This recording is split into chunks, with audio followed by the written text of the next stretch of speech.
আসসালামু আলাইকুম রহমতুল্লাহ।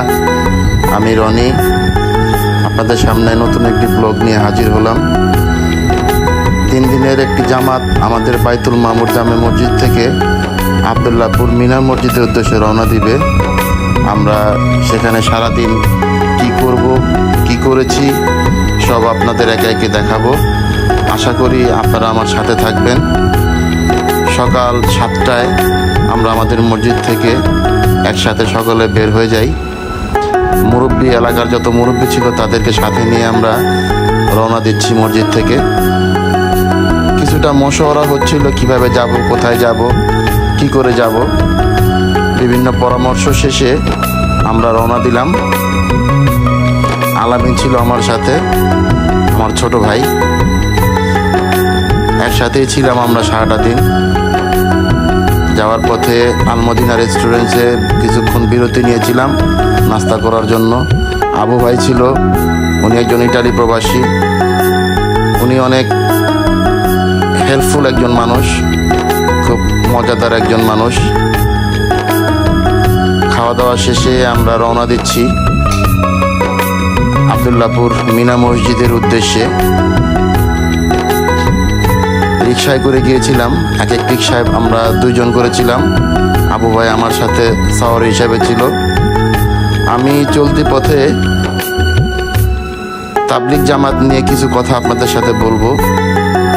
এর ইতিহাস সম্বন্ধে কিছুটা আলোচনা এবং কিছুটা ধারণা আপনাদেরকে দেওয়ার চেষ্টা করব। যদিও আমি এই ব্যাপারে খুব অনভিজ্ঞ, তারপরও যতটুকু জানি, যতটুকু শিখেছি সেই সম্বন্ধে কিছুটা আলোচনা করব আপনাদের সাথে। আমরা দেখতে দেখতে আবদুল্লাহপুর মিনা মসজিদের কাছাকাছি চলে এসেছি। রাস্তা দিয়ে যাচ্ছিলাম।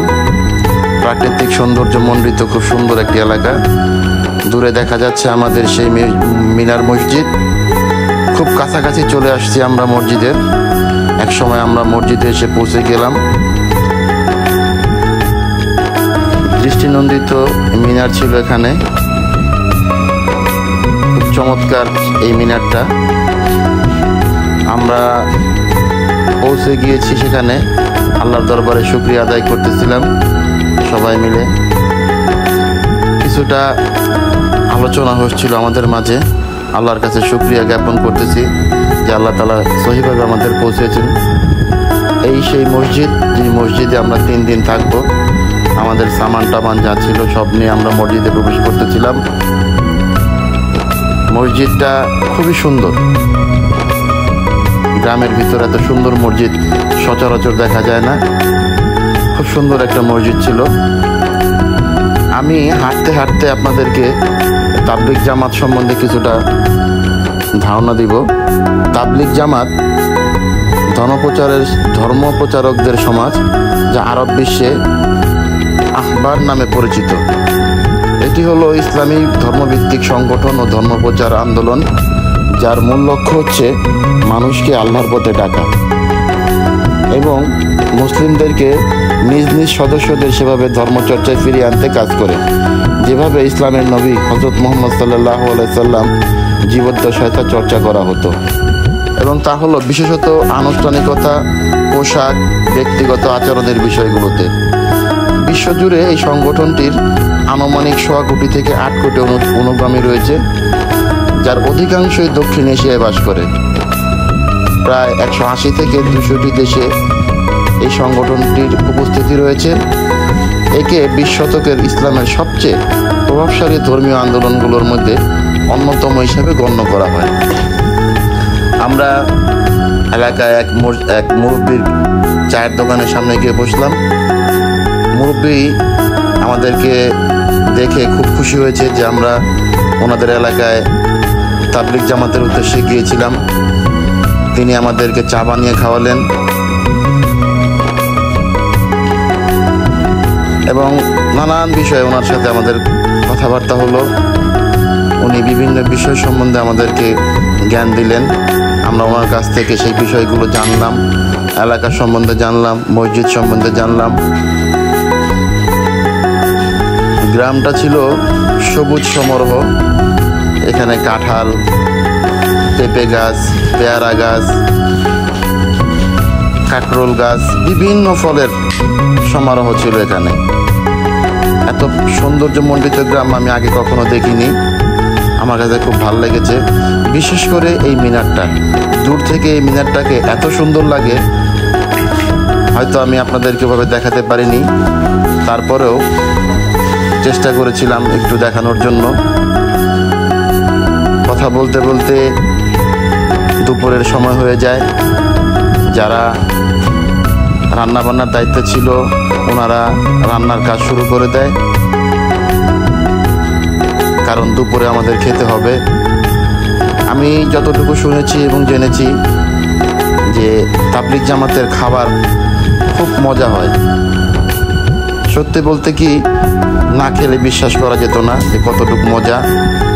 আমাদের এক মুফতি ভাই আমাদেরকে নিয়ে বিভিন্ন আলোচনায় মশগুল। তিনি বিভিন্ন বিষয়ে আমাদেরকে দাওয়াত দিচ্ছেন। ওদিকে রান্নাবান্নার কাজ হচ্ছে, এদিকে আমরা বিভিন্ন বিষয় সম্বন্ধে আলোচনা করতেছিলাম। নামাজের ওয়াক্তে আমরা নামাজ শুরু করলাম। আমাদের মুফতি ভাই আমাদের ইমামতি করলো, আমরা তার পিছেই নামাজ আদায় করলাম। নামাজ শেষে এক ভাই, দিনী ভাই, তিনিও কিছুটা বয়ান দিলেন, আমাদেরকে কিছুটা নসিহত দিলেন। অত্যন্ত সুন্দর ছিল তার নসিহতগুলো। এত অল্প বয়সে উনি এত সুন্দর করে কীভাবে কথা বলেন তা মনোমুগ্ধ হয়ে আমরা শুনতেছিলাম।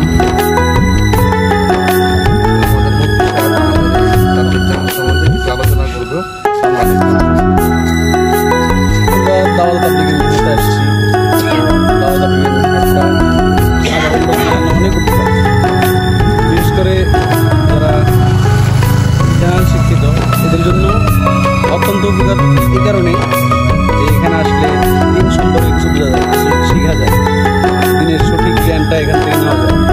যেগুলো কোরআন সহিহ শুদ্ধ করা, এরপরে পাশাপাশি মাস্টার মাসাইল শেখা ইত্যাদি। আনুষঙ্গিক তার ব্যক্তিগত জীবন, পারিবারিক জীবন, সামাজিক জীবন, রাষ্ট্রিক জীবন, সবগুলা সেক্টরের এলেম জ্ঞান তা এখান থেকে আমরা শিখতে পারি। এই জন্য আমরা বেশি বেশি থাকার চেষ্টা করবো ইনশাআল্লাহ। বিকেলবেলা আমরা বের হয়েছি জামাত সহকারে এলাকার মানুষকে দাওয়াত দেওয়ার জন্য। এই ফাঁকে আপনাদের জানিয়ে রাখছি, 1926 সালে মোহাম্মদ ইলিয়াস কালবন্দি কর্তৃক ভারতের দেওবন্দে প্রতিষ্ঠিত এই সংগঠনটি দেওবন্দ আন্দোলনের একটি শাখা হিসাবে এবং ইসলামের বিভিন্ন বিষয়কে অবজ্ঞা ও নৈতিক মূল্যবোধের সমসাময়িক অবক্ষয়ের প্রতিক্রিয়া হিসাবে তাদের যাত্রা শুরু করে। আন্দোলনটি তৃণমূল পর্যায়ে কাজ করার মাধ্যমে ইসলামের আধ্যাত্মিক পুনর্গঠন নিয়ে কাজ করে। তাবলিগ জামাতের মূল ভিত্তি হিসাবে 6টি উসুল বা মূলনীতিকে ধারণ করা হয়। এগুলো হলো কালিমা, নামাজ, ইলম ও জিকির, ইকরামুল মুসলিমিন, সহি নিয়ত বা ইখলাসের নিয়ত এবং দাওয়াত ও তাবলিগ। তাবলিগ জামাত রাজনীতি ও ফিকহ শাস্ত্রে সকল প্রকার সম্পৃক্ততাকে অস্বীকার করে, এর পরিবর্তে কোরআন ও হাদিসের দৃষ্টি দেয়। তবে দলটির উপর রাজনৈতিক সম্পৃক্ততার অভিযোগ আনা হয়েছিল। যুক্তরাষ্ট্র সরকার 2001-এর সেপ্টেম্বরের পর থেকে তাবলিগ জামাতকে কড়া নজরদারিতে রেখেছিল। সংগঠনটির সাথে সন্ত্রাসবাদের কোনো সরাসরি সম্পৃক্ততার কোনো প্রমাণ পাওয়া যায়নি। তাবলিগ জামাত কঠোরভাবে রাজনৈতিক কর্মকাণ্ড এবং বিতর্ক এড়িয়ে চলে এবং এর পরিবর্তে কেবল ধর্মের দিকে মনোনিবেশ করে। তাবলিগ জামাত স্বীকার করে যে এটি সামাজিক বা রাজনৈতিক অবস্থান নির্বিশেষে সকল ধরনের ব্যক্তিকে আকৃষ্ট করে এবং এর সদস্য পদ নিয়ন্ত্রণ করে না। সন্ধ্যা হয়ে যাওয়ার পর আমরা মসজিদে ফিরে আসি দাওয়াত দেওয়ার উদ্দেশ্যে। কিছুটা মাশওয়ারা হয়, মাশওয়ারায় বসলাম আমরা। বিকেলবেলা আবার হাঁটতে হাঁটতে বের হয়েছিলাম। রাস্তার ধারে এক বরফ বিক্রেতা, উনি আমাদেরকে আইসক্রিম খাওয়ালো। খুব ছোটোবেলায় আইসক্রিমগুলো খেয়েছিলাম, যখন একটু বড় হই তখনও খেতে ইচ্ছে করতো, কিন্তু কখনো খাওয়া হয়নি। সকলকে সাথে নিয়ে যখন এই আইসক্রিমটা খেলাম, এত মজা লেগেছিল ভাষায় প্রকাশ করা যাবে না।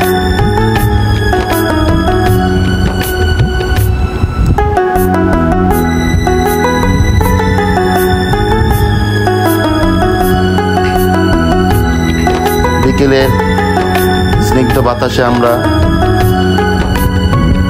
হেঁটে চলেছিলাম। পশ্চিম আকাশে লাল আভা দেখা যাচ্ছে। আমাদের মাইদুল ভাই, ওনার সম্বন্ধে আমার বিশেষ কিছু কথা ছিল। আমি ওনাকে খুব ছোটবেলায় দেখেছিলাম।